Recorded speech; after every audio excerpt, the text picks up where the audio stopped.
मैं हूं रवि तिवारी, आप देखना शुरू कर चुके हैं लोकल टीवी। आपको बताना चाहूंगा कि एक बड़ी खबर मिल रही है और बड़ी खबर उदंती और जुगाड़ के बीच से एक बड़ी खबर निकल कर आ रही है।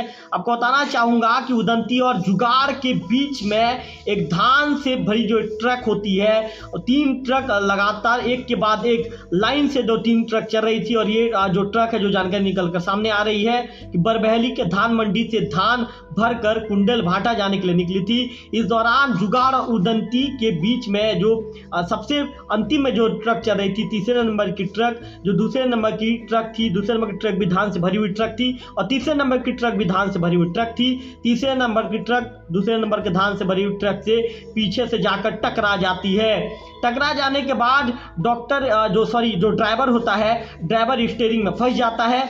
इस दौरान मैं आपको ये बताना चाहूँगा कि फंस जाने के दौरान लगभग 20 से 25 मिनट तक जो ड्राइवर रहता है स्टीयरिंग में फंसा रहता है। इसके बाद कड़ी मशक्कत के बाद वहाँ से गुजर रहे राहगीर और जो ट्रक चालक होते हैं, सभी के सहयोग से किसी तरह जो ट्रक ड्राइवर को स्टीयरिंग से बाहर निकाला जाता है। अभी जो जानकारी निकल कर सामने आ रही है, उस जानकारी के मुताबिक ट्रक ड्राइवर अभी भी बेहोश है। मैं आपको बताना चाहूँगा कि जो कोदोबेड़ा के निवासी हैं घासीराम पात्र जी गरियाबंद के लिए जा रहे थे। इस दौरान वो भी वहां पर मौके पर मौजूद थे। उनके सामने ये दुर्घटना घटी। दुर्घटना घटने के दौरान उन्होंने वीडियो और फोटो बनाकर हमारे लोकल टीवी को व्हाट्सअप किया है। हम उनके प्रति भी आभार व्यक्त करना चाहेंगे।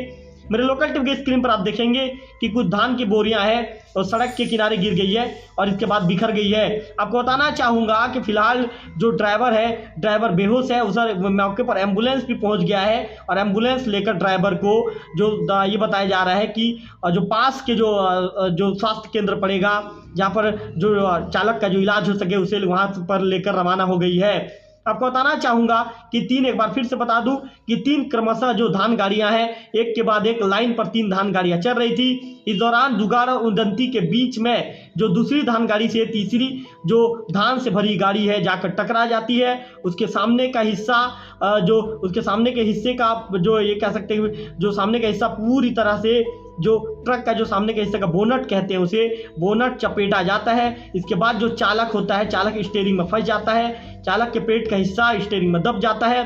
किसी तरह चालक को वहाँ के सभी लोग मिलते हैं, जो राहगीर होते हैं और जो अन्य जो ट्रक के जो चालक हैं, सभी मिलकर स्टीयरिंग से उसके अलग करते हुए उसे बाहर निकालते हैं। इसके बाद सभी लोग राहत की सांस लेते हैं। फिलहाल जो चालक है बेहोशी स्थिति में है, बेहोशी की हालत में है और उसे लेकर एम्बुलेंस है रवाना हो चुकी है।